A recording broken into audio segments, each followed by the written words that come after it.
নমস্কার দর্শক বন্ধুরা, বিয়ন্ড স্পোর্টসে স্বাগত। এই মুহূর্তে আছি মোহনবাগান গ্রাউন্ডে এবং এখানেই ফুটবলারদের প্রথম অনুশীলন। এই মৌসুমে মোহনবাগান ফুটবলারদের প্রথম অনুশীলন চলছে। অনুশীলনে যে বিদেশিরা উপস্থিত আছে, কামিন্স, টম অলড্রেড এবং জেমি ম্যাকলারেন। আগামী 2-1 দিনের মধ্যে সমস্ত বাকি বিদেশিরা চলে আসবেন। অনিরুদ্ধ থাপা খুব সম্ভবত আগামীকাল আসতে চলেছেন। এছাড়া বাকি সব বিদেশিরা, বাকি সব ফুটবলার চলে এসছেন।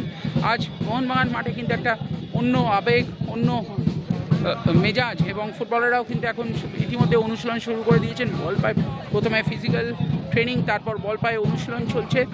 চলুন দেখে নেওয়া যাক অনুশীলনের কিছু মুহূর্ত। তবে আবারও বলছি, যে মোহনবাগান সমর্থকরা আজকে মোহনবাগান মাঠে এলেন না, তারা কিন্তু এক অসাধারণ দৃশ্য মিস করলেন। দেখে নিন অনুশীলনের কিছু মুহূর্ত।